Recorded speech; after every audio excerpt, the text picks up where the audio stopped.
Hello, everyone, and welcome back to Checking In with Autism Moms. I'll say this over and over again.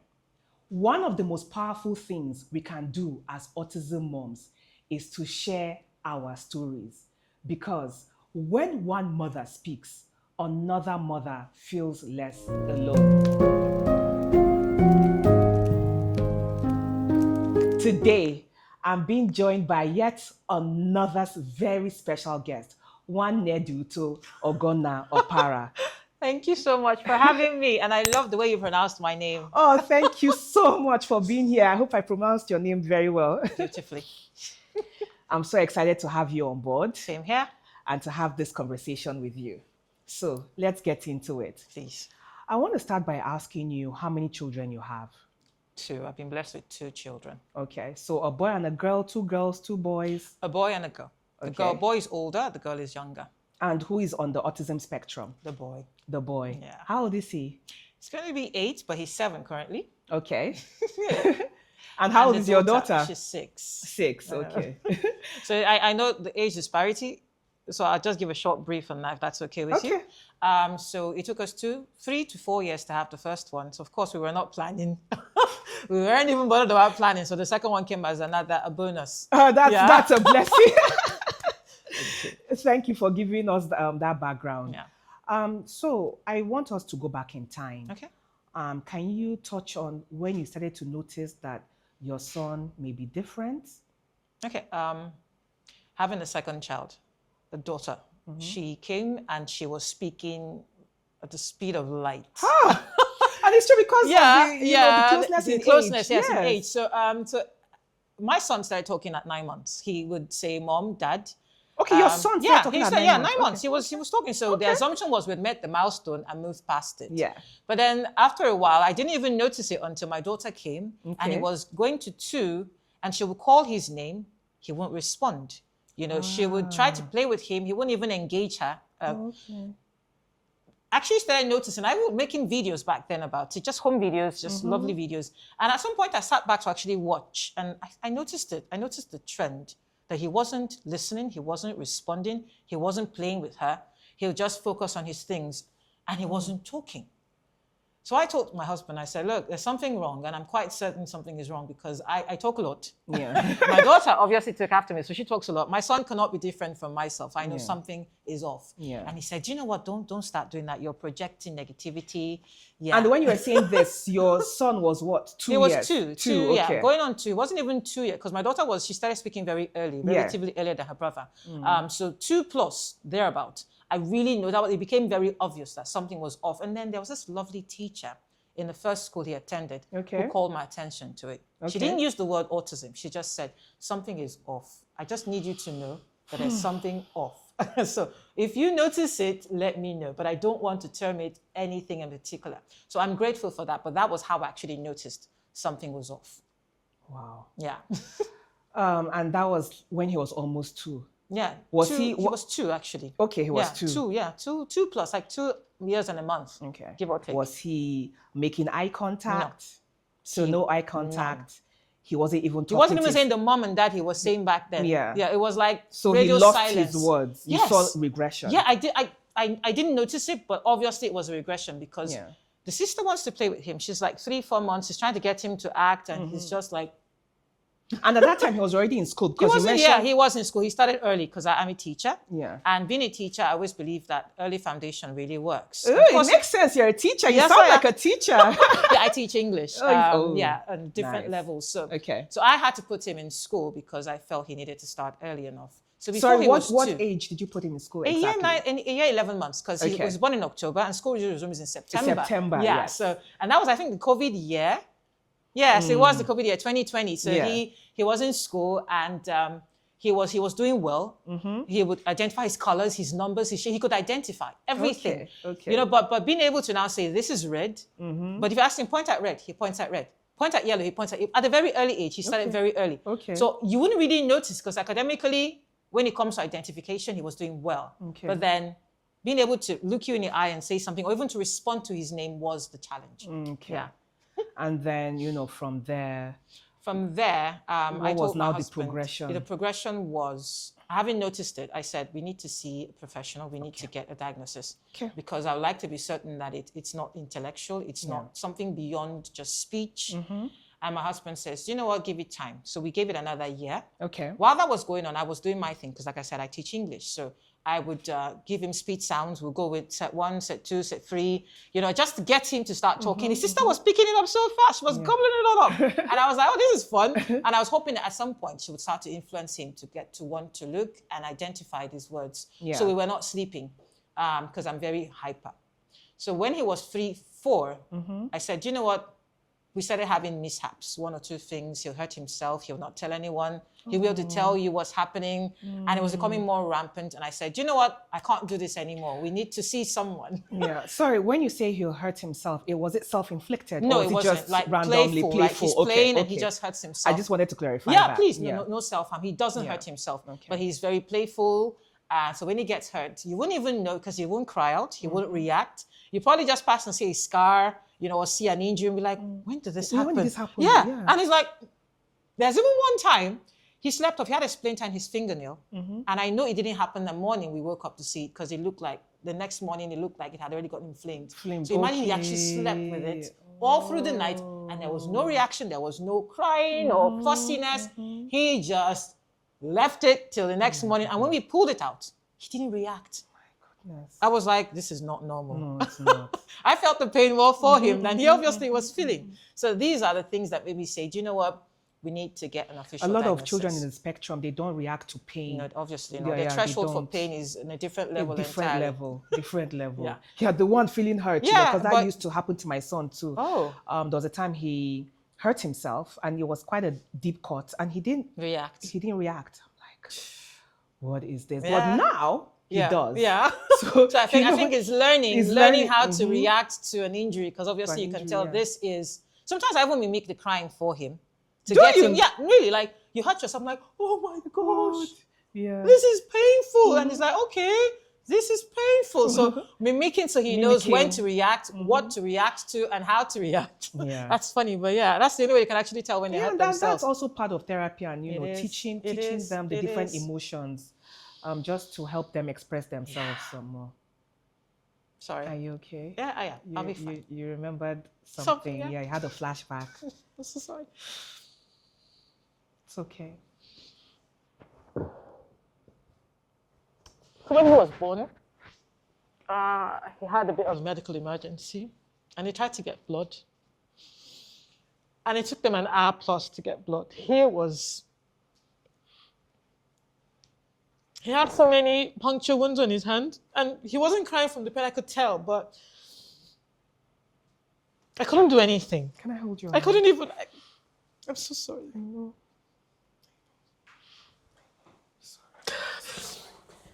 It's okay to cry. It's really okay to let it out. Okay? Take your time. And the sad part, he's going to be 8 and it hasn't really changed much when it comes to reacting to pain.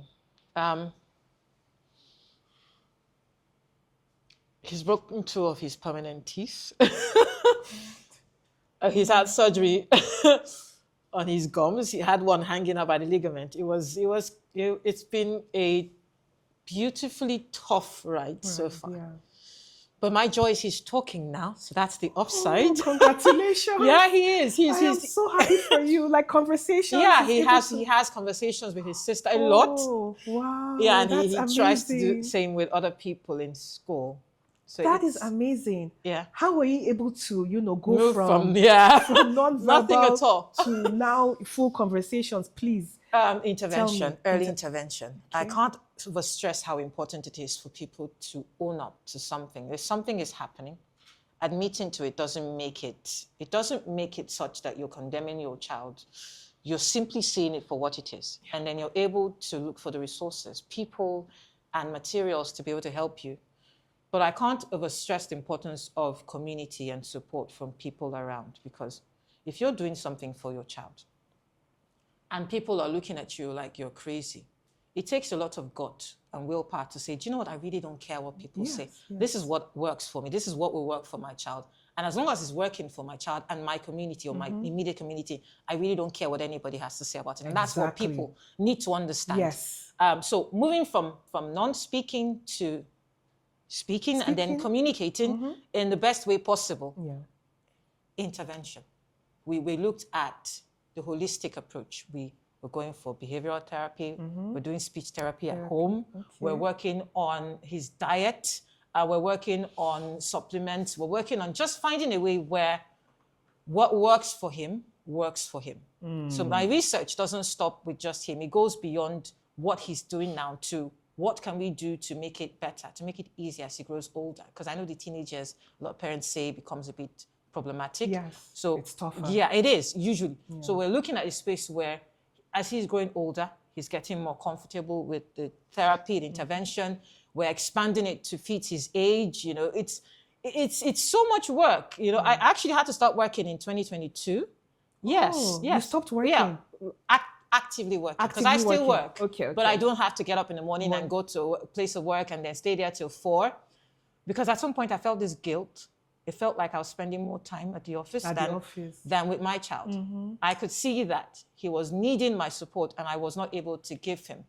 And those 2 years when I was working full-time and he was struggling with what he was struggling with, I didn't see it. And I know if I had been more active at home, I would have seen it earlier and I would have been more proactive towards working. So stopping work was easy for me. It was. That's such a bold and intentional step. Yes, it was very easy. I doff my hat off to you. You're like, you know what? I'm taking a step back. I need this. I'm going to focus on my son. And because you're a teacher, get into a space where it's easy to conduct therapy. Yes. It was easy. But of course, I had to do my research.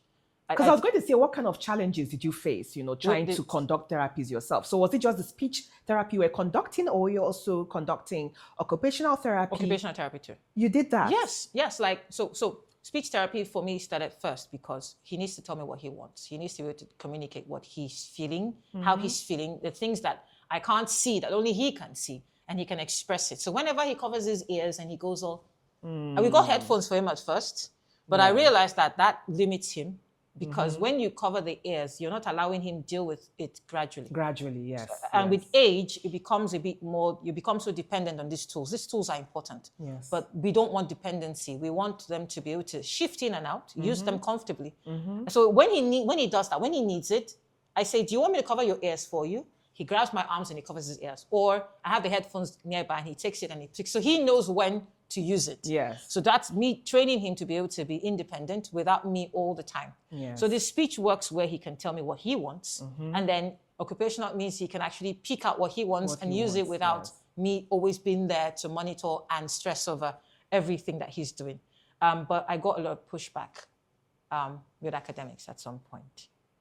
There was a point where he wasn't even on the radar in school.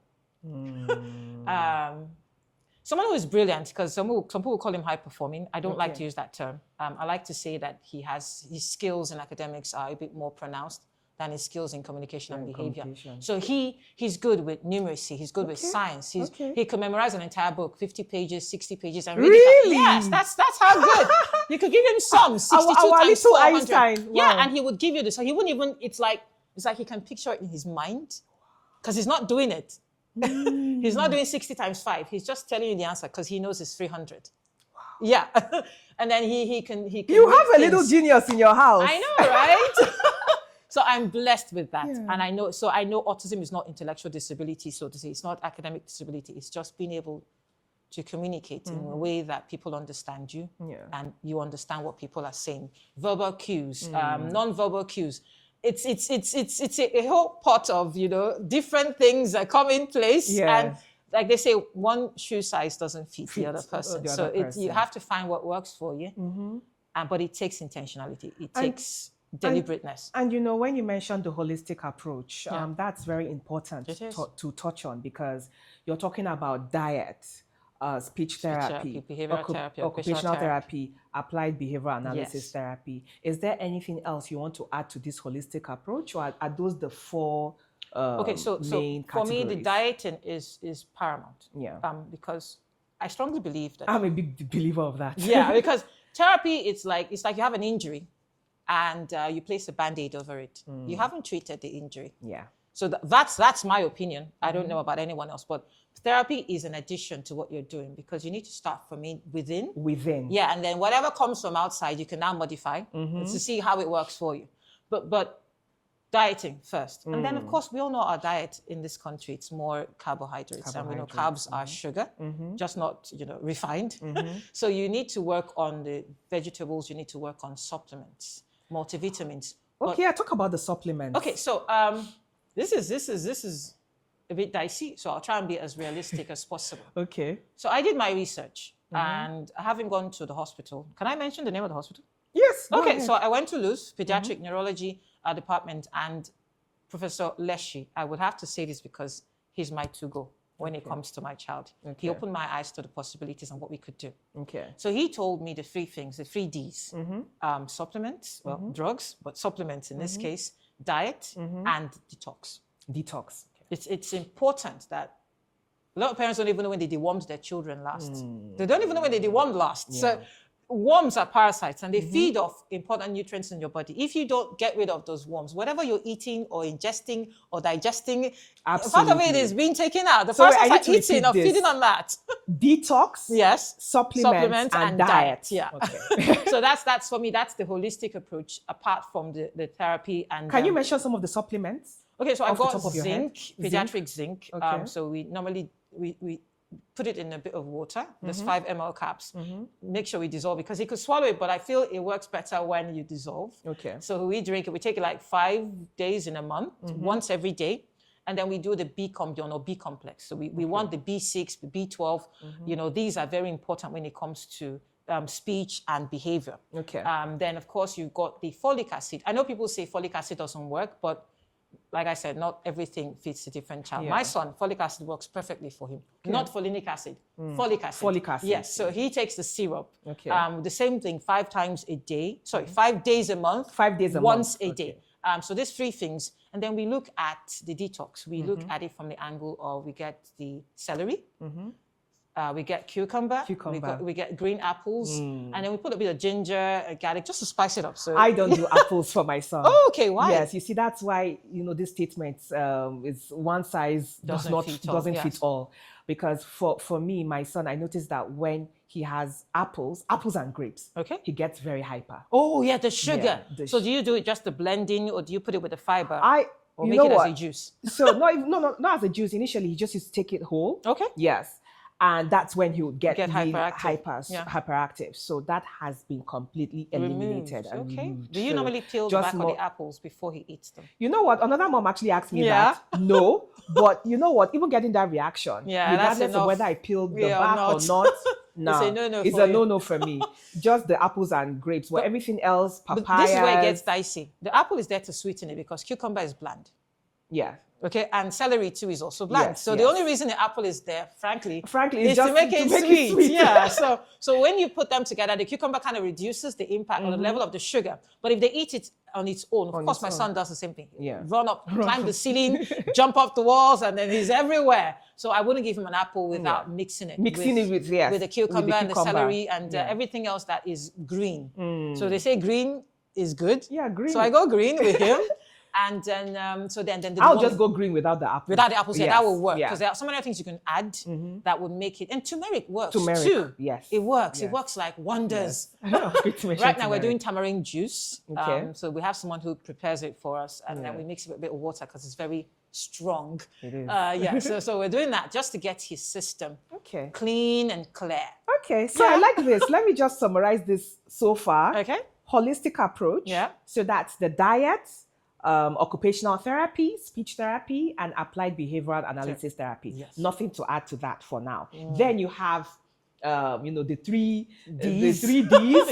Detox, diet, and drugs. But quote unquote supplements. But supplements, yes. Exactly. Yes. Drugs, aka supplements in this discussion. Thank you so much for sharing this so far. But I want to take you back a little bit because you've mentioned. You dropped quite some bombs, especially you taking time. Yes. Okay, taking time off work. Yeah. Yes, taking time off work and focusing on your son. So you made this decision, and then after that, you studied how to do therapy. How long did it take for you to study that before you now started to apply it on your The son? very first day. The very first I'm day. telling you.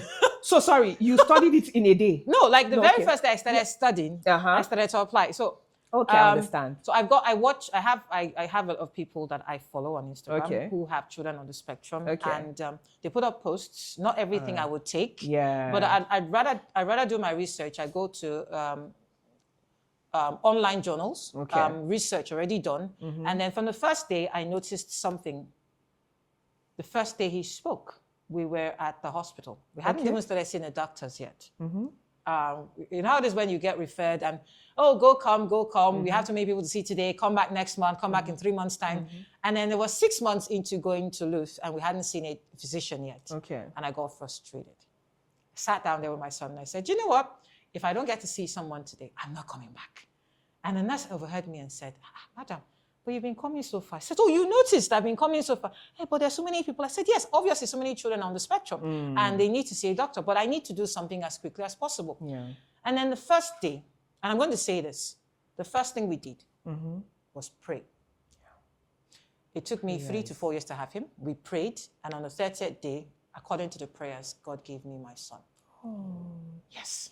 I told him, you didn't bring me to this world to be barren. I'm a woman. I'm meant to have children. You're going to give me kids. So I'm holding this on you. You need to give me. And after 30 days, if I don't see that child, then I'm going to be very mad at you. And I know not those exact words, but that was what I told God. And on the 30th day, I ran the test and I was pregnant for the first time. Yes. Yes. Yeah, and then thank you. Thank God. So when this happened, it was like I'd forgotten the power of prayer. I went back and I said, God, you gave me this child after 30 days. I'm going to hold on to this again and tell you, start again. You need to fix my son for me. He's not broken, but you need to fix the parts that I know I can work with, because right now I can't work with this. I'm trying, but it's like I'm struggling against time and nothing is working. And on the 3rd day of the 30 days prayer, we were sitting in the hospital. He was beside, no, he was on this side. And then he said his first sentence. Sentence? Wow. Simple sentence, 3 words. What did he say? I am hungry. I am hungry. Wow. Do you know the irony? I didn't even notice he said anything. Really? Yeah, because in my mind I was like, eh. And then I turned and said, is it him? And then he said it again. How old was he when he said this? It was like, this was when he was 4. 4 years. So he was 4. And then he said, no, 4 plus. 4 plus. I'm hungry. And he repeated it and he looked to me. He was speaking for the first time. I would have just passed out. No, like it was that dramatic. I'm telling you. My heart was like, I held my hand and was like, Cheta? And he didn't answer. He continued what he was, because he wasn't established. He was just, and I said, maybe he didn't say it. So I just was calm. He didn't even answer. He didn't respond to his name. Children. With their bag of tricks. Oh my gosh. So I just ignored, and then the doctor said, I'll see you, and we see the doctor. I didn't want to tell the doctor anything happened, because it would have felt like, oh, you came here for nothing. If you can talk, why are you here? Yeah.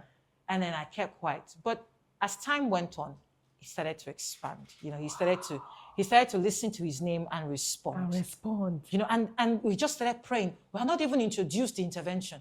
The intervention was prayer, the first one. So everything started coming after. The doctor saw us, told us what to do. We started. So within that 30 days of consistently still praying, it started getting better. Within that month, my sister, my son was communicating in 3 or 4 letter words. Wow. It was like a miracle. Miracle month. It was. If it wasn't happening to me, I would have said, someone is just putting up. This is just trying to get sympathy or get people to react. But it was happening to me. And I said, look, there's power in prayer. There's power in early intervention. There's power in support. And if you get these 3 things together, you get it right, nothing is impossible. Everything else is an additional. But everything is possible when you have the right support, you have the right resources, you have the right tools. Yes. It's so important, because I'm going to digress. Before this time, we were going to parties. We'll get given sugar. Yeah.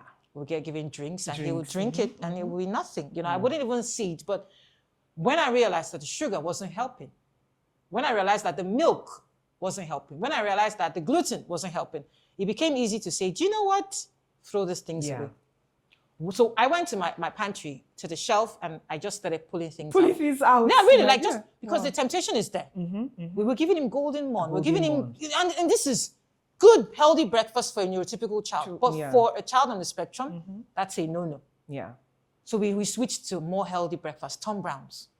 You know, it's bland, so we use honey, natural honey, to mix it. But everything came together. That's why I say holistic. It's not one. It's not one. If you don't put everything together at the same time, the impact, of course, will not be felt as much as when you make a combination of it. Yeah. So that's how we started, and we've been working on it so far. He's 7, and we're in a space where he teases me now. You are joking. I'm telling you, he cracks jokes. Like, he's trying to be funny. You know, and I'm like, how do you move from being like this to actually making, and cracking jokes? Cracking jokes. So wait, when you took time off work, yes, you would sit with your son, because you're an English teacher. Yeah.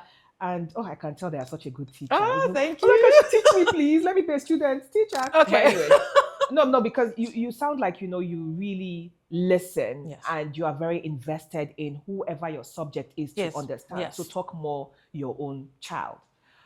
So how would you do the speech therapy? It's just, mentioning words or making him repeat? Funny enough. That's rote memorization. That doesn't work. Okay. What we did was we started with sounds. Sounds. That's the fundamental. Yeah, I know people say alphabets. Alphabets are good, but I rather sounds, because the rote memorization alphabets are still rote. So we look at synthetic speech sounds. I can't overstress how important it is.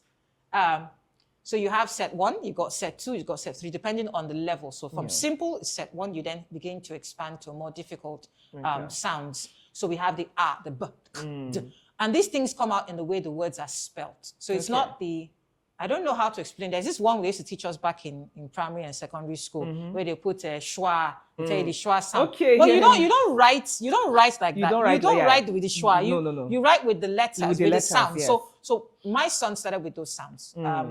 I have flashcards, so I'll bring out the flashcards. Okay. I even have videos on YouTube where I teach people how to teach. So we have these sounds. He gets to see them.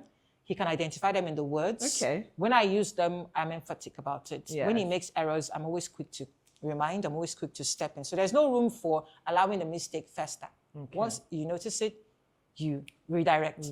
So set 1 sounds, we started with that first. He started identifying them. We went to set 2, the A, E, I. And so he sees them in words. When he sees them, he can blend. So from identifying, we now start to blend the sounds. And then he uses his fingers. So we were looking at how he can blend. He moves from simple to complex. He starts to expand on the words. We're looking at using graphemes, using graphemes and phonemes, a combination of alphabets and sounds, because there's some tricky words that you don't use sounds for. So those ones you can get to memorize. So it's like flashcards are everywhere. I have so many resources, and so we bring them out. Yes. So it comes from having the knowledge. It also steps into being able to use the knowledge. Yes. Determining his mental age and where he will not struggle, where he doesn't get frustrated. To a point where today, when he wants to read, he's like, Mom, I've read it before. Ooh! I know. Whatever. He knows it. Like, stop stressing, Mom. Attitude. Just because you can speak now doesn't mean you give me attitude. And he smiles, and I'm like, okay, he understands. I'm sure you're so proud. So I am. Yes. You should be proud of yourself, too. Yeah, I am. Taking it in. Taking out time. Yes. To look beyond me. And I won't lie, it affected the relationship with myself and my daughter for a while, because I didn't notice that I was now paying too much attention to him. So I brought her in as a therapist, and that's funny. Did you? I'll tell you how. Okay. She speaks faster than the speed of light, and she likes to get him engaged. Yes. So I actually started teaching her more so than him. So when she engages him, she can correct him. Because they spend more time together. Yes. They go to the same school. So every time he's saying, she's like, no, it's not that tense. It's not that tense. You need to use the right grammar. You need to use and then he's like, okay. Well, that's taking after mommy. Taking over. Yeah, she's taking over. No, it becomes easier. Really it becomes, it's less work on me. Yeah. She's brilliant. She got best overall 2 years in a row. Woo! Yeah, thank you. He got best overall last year. This year, I don't know what happened, but we're getting to a space where he's confident. He's talking to people.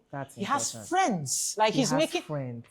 When we're going back home on the street, we're like, Chetana. And he's like, normally he's inclined to just keep walking because he's still on the spectrum. We're not disputing that. But I have to remind him, someone is calling, and he looks and says, hello. You won't believe what happened yesterday at the conference. He met this girl and he walked up to her and said, hello, my name is Ugonna-Opara. Nice to meet you. What's your name? Another child wouldn't, she didn't understand because it was very fast. Like it's a template he has. yes. So I had to stop and say, you need to repeat it and take it slowly. Slow. He said, okay, my name is Ugonna-Opara. This is my sister Dana. I'd like to meet you. What's your name? And the girl said her name. I was like, okay.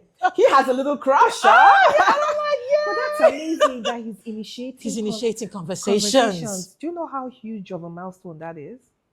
I won't lie. My goodness. I almost got him. I got tearful. As you noticed, I'm an emotional person. But it was coming from a space of he's fine, you know? At some point, I actually started feeling like I had put my life on hold. Because someone said something to me this year. She says, you autism moms seem to be doing the same thing. I asked her what? She says, making it all about your child. And that got me.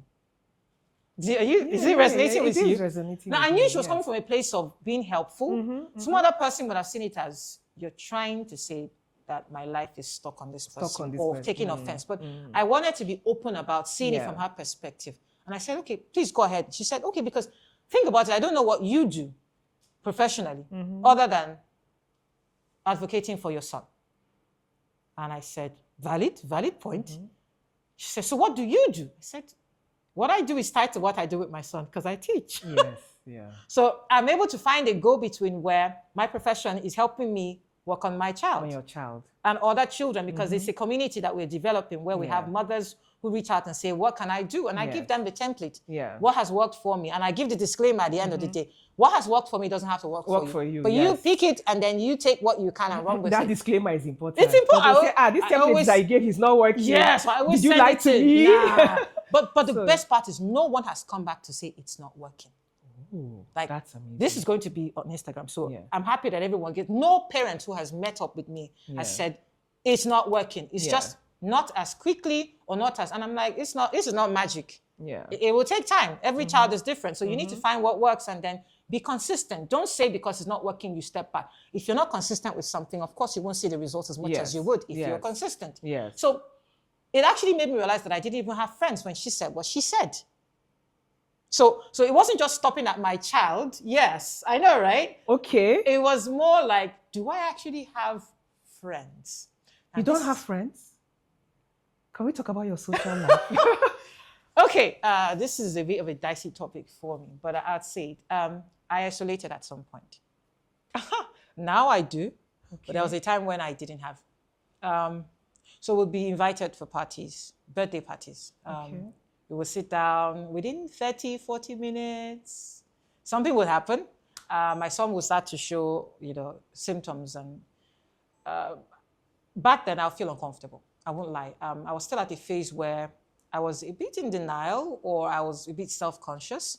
So when I'll be invited, I would just, 30 minutes into it, he starts.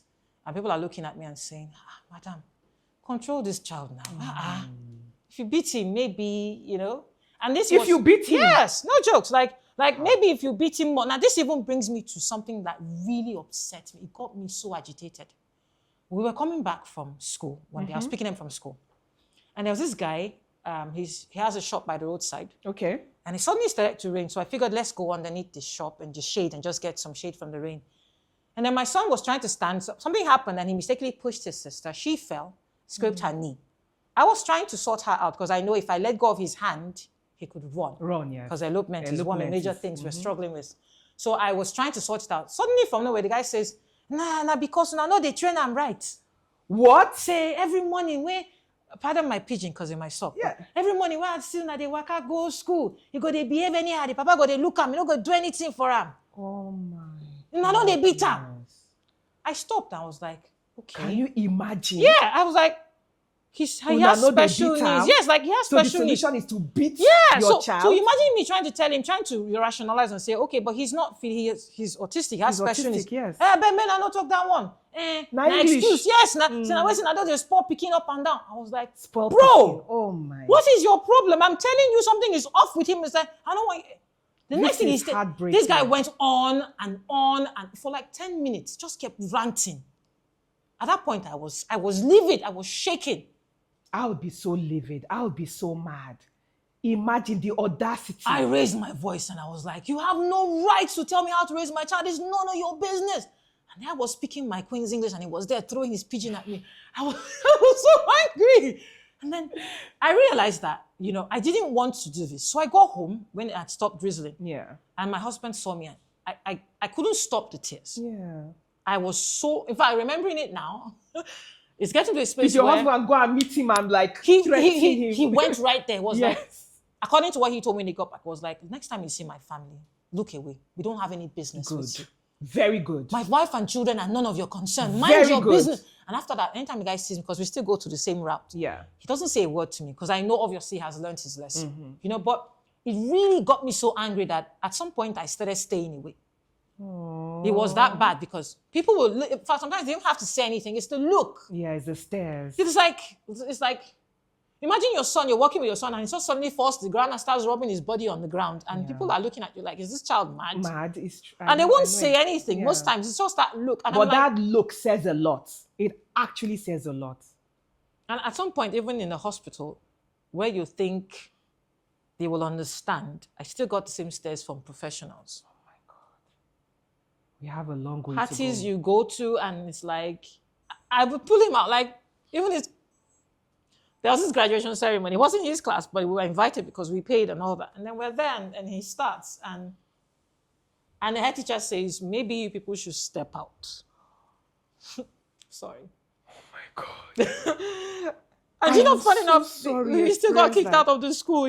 She said they couldn't manage it, so they asked us to pull him out. I'm so sorry.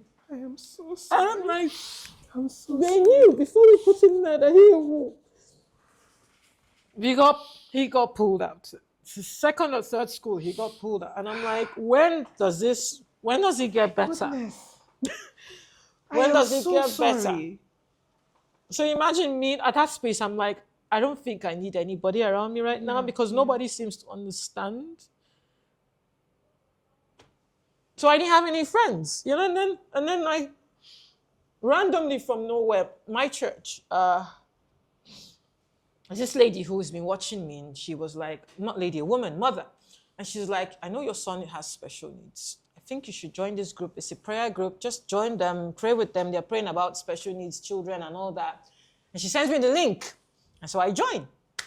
And as God will have it, I meet mothers there, mothers who understand. They don't have, not all of them have special needs children, but it's just a church program. So everybody seems to understand. And from there, the circle starts to grow. I'm meeting more women. I'm talking with them.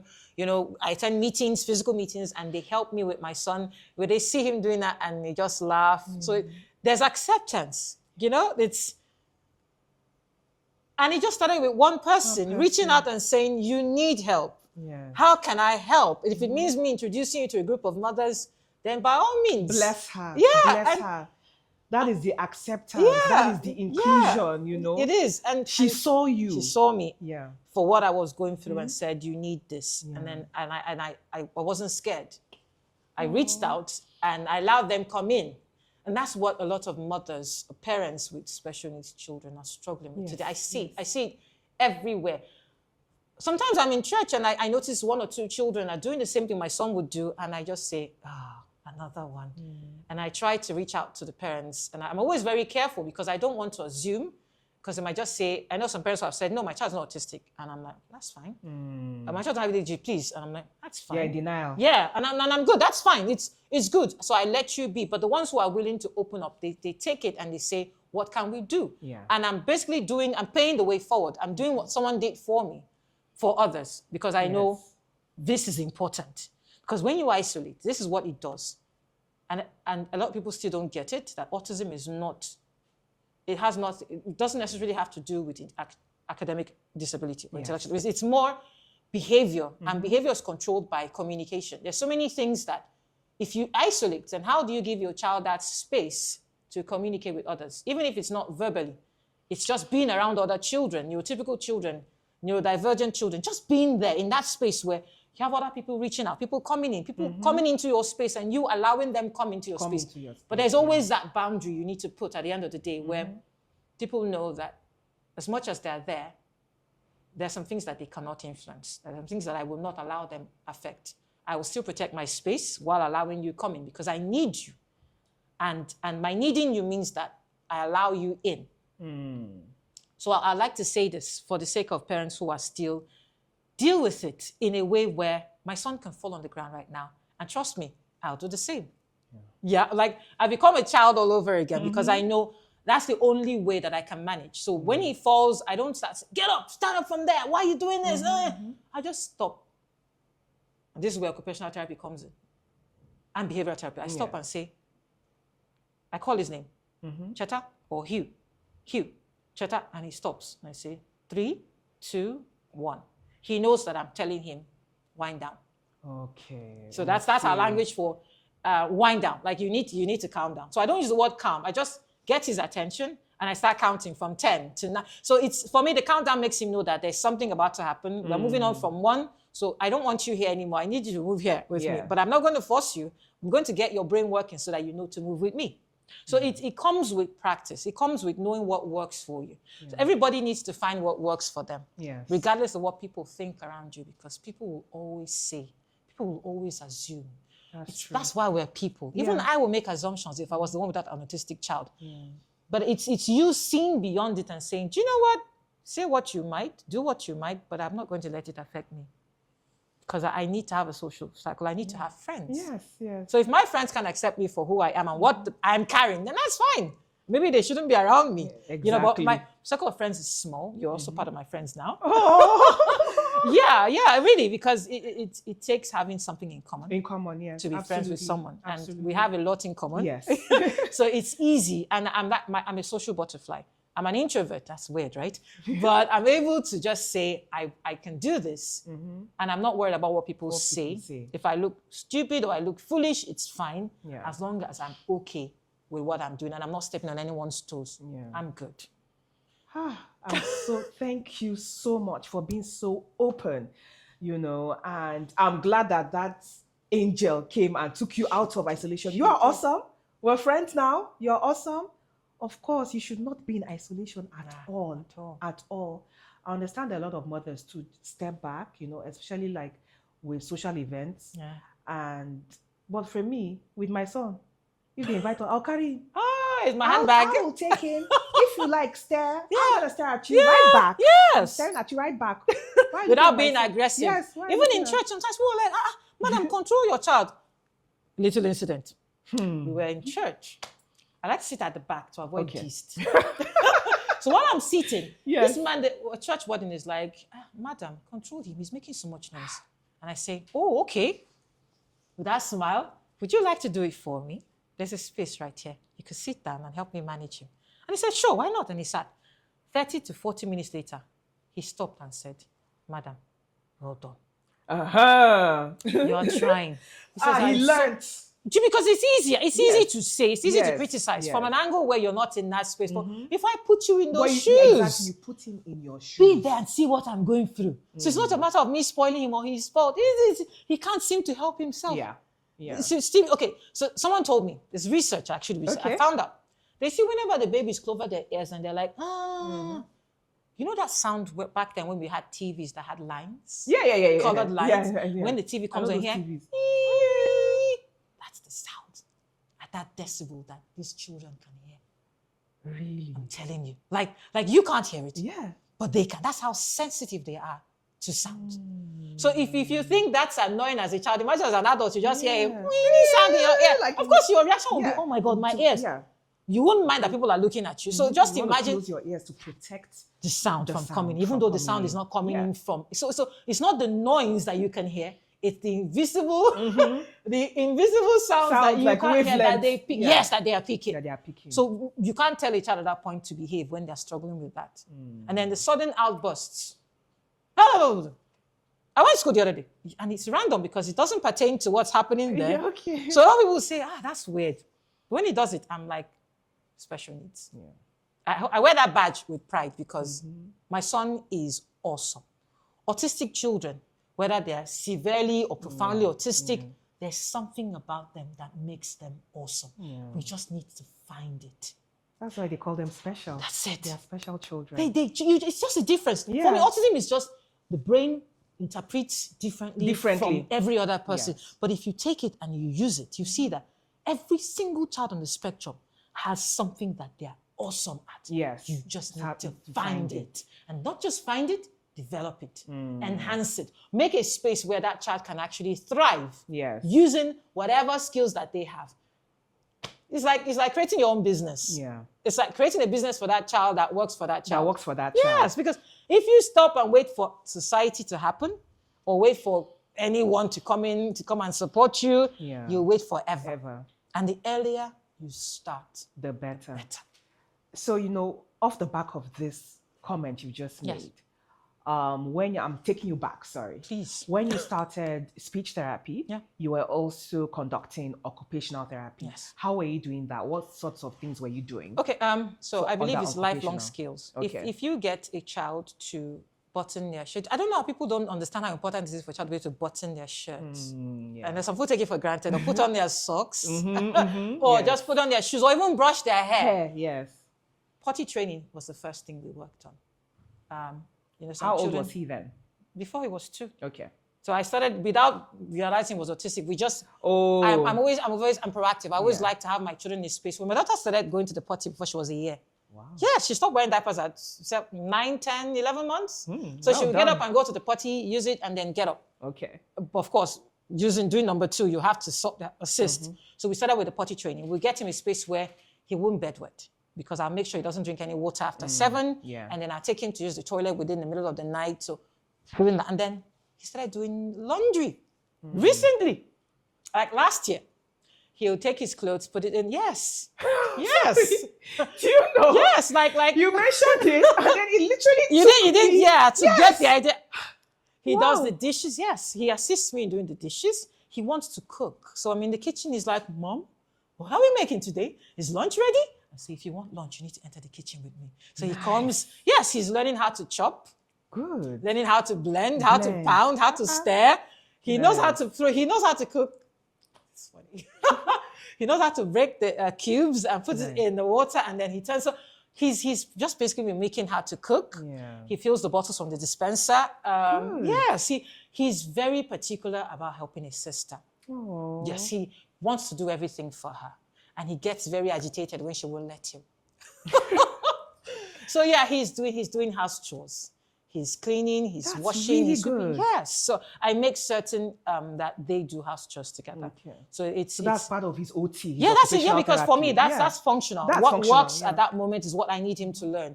And then he has his fine motor skills too. So the school gives them projects. They make dioramas, so he can. So he goes to a mainstream school. Mainstream school. And does he have a teaching assistant or a shadow? No shadow. No shadow. Nothing. No shadow. What I do is I let the teachers know every time, or I actually educate the teachers, the teaching staff. I do some seminars. I have a book, so I actually gave them. I published it. Yeah, what's the name of your book? Hughes Voice. Okay. So we published. I need a copy. You will get one on the house. Okay. So we got it to the teachers. So they have copies. So they get to see what they can do, how they can assist, how they can help. So at every point in time, I always like to appreciate the teachers. I don't know. Parents need to understand what it is to appreciate teachers. They get paid salaries, and we don't owe them anything. But the truth is, they're doing more than just teaching. They're grooming, they're molding. They're making this easy for us to be able to manage outside of the school environment. So I always like to encourage. I teach them what they should do. I educate so that they know how to assist and support his journey so far. But it comes from being intentional. So the OT comes from, okay, these are the things I need him to do at a certain age, and he knows that he should do them. So without me reminding, even if I have to remind, I don't have to. And then he started doing this thing recently where he says, Mom, I don't want to do it. Adana should do it. She said, who's going to do this? Who's going to do this? Adana! He starts saying, Chatana! I'm like, okay, someone has to do it. So you choose what you want to do. So we give them that choice, and then they have like daily tasks. They do. And, They do. We don't have a chart. Not a chart, there, but they know what they should do. They do. Tidy up your toys when you're done playing. Pick certain toys, put them in the basket, sort them accordingly. Oh, sorting laundry. Oh my gosh, my son loves. He can fold. Are you serious? Yes. So he sorts his sister's, mine, and his own, and he says, Ada, you fold yours, and I'll fold mine. Who's going to fold mommy's own? And then they start folding, coming from a place where he wasn't talking before. He's now designating tasks. I love to hear stories like yours, because coming from a place where he was nonverbal, Yeah. you had, that feeling of hopelessness. Yes. If you don't mind me saying, Depressing, being yes. depressed, You're in a space and you can't get out. isolating yourself, and then you took charge. And as you said, prayer is key. Yes. And you took time off work and you focused on him, speech therapy, bringing in, your specialty as being of being a teacher, into it. Yeah, an English teacher, using all of those skills that you've honed, and conducting therapy on your son, both speech therapy, occupational therapy, And applied behavioral therapy, and you're also doing diet. Well done. That really is the holistic approach. Thank you. The thing with autism, I know that millions and millions of dollars is being poured into research, right? Globally, especially in the States, as I hear. And it is so complex, which is why, as we mentioned earlier, we cannot just say, okay, fix the diet, and then it will, the symptoms will subside. Okay, no, only do focus on occupational therapy. You cannot isolate these things. And sometimes again, it's interesting to hear that mothers are conducting therapies themselves. I don't conduct therapies. I have someone who does who does it, but then obviously, as you said, it's just doing things around the house together, right? Yes. So I would say that yes, I do things around the house. Yes, and you're doing it. So you're also doing therapy. Yes. Yes.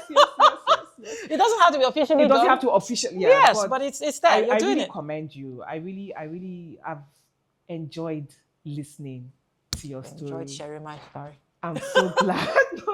I'm so glad that you came on, because we've touched on so many important things, and I am so glad you came. You shared your story. We're in Lagos, and yes, I'm really proud of you. Thank you. I'm really proud of you. Thank you. I'm proud of all the moms that have been here to share their story, because it takes a lot of courage to talk about something so personal. And as I've mentioned earlier, even in our previous conversations, I really just want us to normalize talking about autism and having children on the spectrum. That it becomes common everywhere in Nigeria. So not be said that, what's wrong with this child? Or just be like, oh, he's on the spectrum, or she's on the spectrum. Oh, it's fine. Hello, that's it. Just be friendly. Yes, that's I'm it. sure that child loves. Because that's the empathy. That's the major empathy. thing.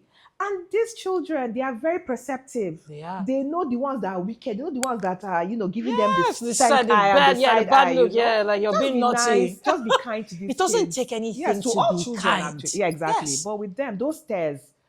I pray that people that are watching these things stop staring. Those stares. I say, if you can't help, then just keep walking. Yeah, just keep walking. Or just look away. Look away. No, not the one you like. Yeah, I'm standing. What's on this person? And I'm very quick to say, he's on the spectrum, autism. Yeah. And I just smile about it. Yeah. I don't have a problem with it. I'm proud of my child as he is.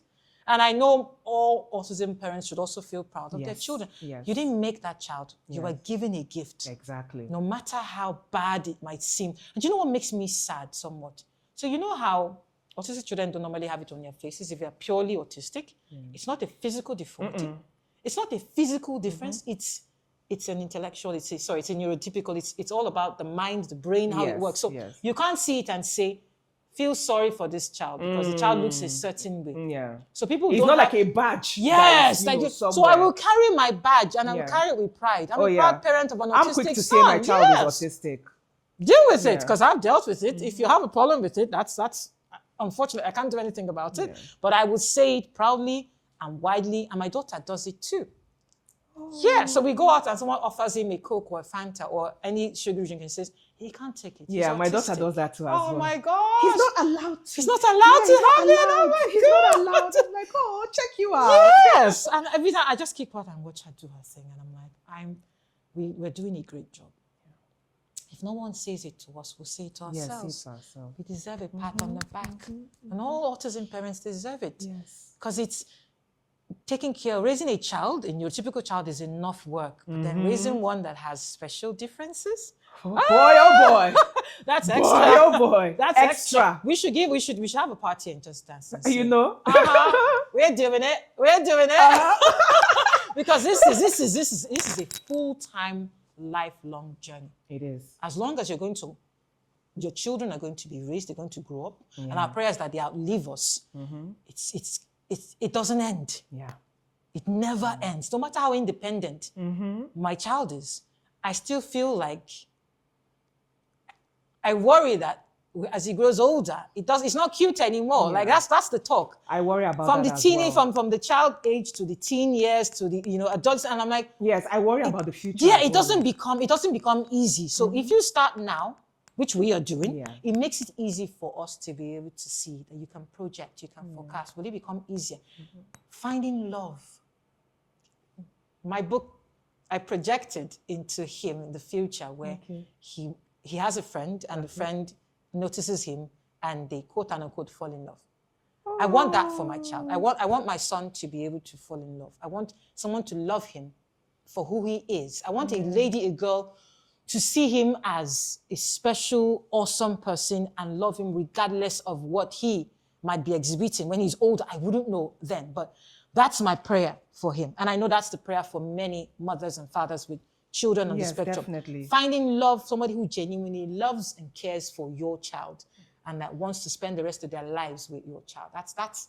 So it's not about just getting a job. Yes, yes. It's not about just holding down a job. Yes. It's having a connection with someone else who is not necessarily like you and who can love you for who you are. You know, for me, no, thank you for sharing that. For me, when I think about my son's future, I haven't even gotten there yet in terms of love and marriage. Yes. I don't know if I'm allowed to talk about this, but I know there was a particular prominent figure that got I think he adopted the special boy and got him married in a church. And I felt a lot of emotions at that time because I'm like, is that what he needs right now? You know, so I understand of course you want your child to fall in love, somebody who loves him genuinely, and they're able to, live a normal life. Yeah. But as I said, for me, right now, that's not on the radar right now. He's having conversations, he's even flirting. Remember the one? He does. My son only has functional speech, as I, shared with you earlier. Yeah. So maybe my mind has not even gone there. I just want it to be okay. Yeah, so it's step by step. I start thinking about love and marriage. But as you said, we pray for the best for our special children, for them to be independent, for them to lead a normal life. May God Almighty make it easy for all of us. Amen. Because, as I said, it's not easy. What a journey. One hurdle to the next. They say that God cannot give you what you cannot handle. But I say, God bless you for that. Am I superwoman? No, are you superwoman? You will be superhuman. Like you don't have a choice because this is yours. Yeah. This is you. It's like a part of you that just came out. You know, there was this my guest, Hamida. Yeah. I remember those her words when she said, like when she got the diagnosis, she was like, you feel lost? You don't even know where to start from. She was Googling what is the spectrum because it just hits you. It hits you hard. But guess what? Later you just have to step up and so I believe in this. Action. I believe in this. If you have a problem, don't dwell on the problem as much as you would dwell on the solution. Okay. And people say that's a bit of a problem for me. Some people say you're always looking for solutions. Some people don't want you to give them solutions. They just want to talk. Yeah. But that's not the way my brain works. My brain is looking for, do I have to dwell on this? If I'm going to dwell on it, is it going to paralyze me? Because there's paralysis when you dwell on something for a long time. I go straight to action. Okay. What can I do? What am I doing? Yes. What do I have resources with my hand? Like, what do I have that I could use to make things better? Yeah. So I'm not going to dwell on what is wrong or what might be seemingly going wrong. But what I'm going to dwell on is what can I do to make certain that I'm not in this same space in the next 5 years. So I like to project 5 years from now. What am I doing? What can I do now? So 5 years from now, it gets better. Yeah. I get to that point in my project. So my brain is constantly working. So I'm, like I said, I'm hyper. I can see that, but I love that. Because it has to work. Anyway, they say that failing to plan is planning to fail. So you have to plan. You have to plan. No, thank you so much. Thank you so much for having me. No, this has been such an interesting conversation. It really, Yeah. really has. From the bottom of my heart, I say you. this. I've learned a lot speaking from you. And just even before we wrap this up, I just wanted to get some facts clarified again. Okay. When you went to the hospital, when your son was about 4.5, and he said his first Words. I am hungry, and you said he started to progress. In fact, that was the month of miracles. Yes. And at that time, you had already started the speech therapy. Oh, we are at home, yes. At the home, speech, yes. the home speech therapy. Yes. And then you graduated to occupational therapy. Yes. And you are doing that till date. Yes. And he's 7 now. Yes, so going to be for the 8 in past October. 3 years. Yes. So his speech started to progress at the age of 4.5. Yes. And then when he gets to proper conversations, what if you can? You don't have to give me like the A exact specific age. date, yeah. A specific date. I would say last year. Okay, last year. Late last So when year. he was 6.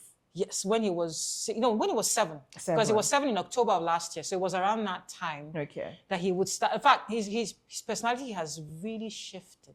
Wow. Like I said, he's now more, like he's being stubborn. Like, you know how a child who is aware of what he can do? Yes. So because of That that, he's he's cracking pushing jokes. Yes, he's now pushing the boundaries to see what can I do I love that. that will get a reaction from you. Yeah. So it's not mindlessly now, it's intentional. Intentional. So I now say, oh boy, you started. Like, I'm so happy you can talk now. So obviously you're really pushing boundaries. Oh, aren't I'm you? so happy. I'm so happy. I am grateful. Thank you so I am much. so grateful for this opportunity.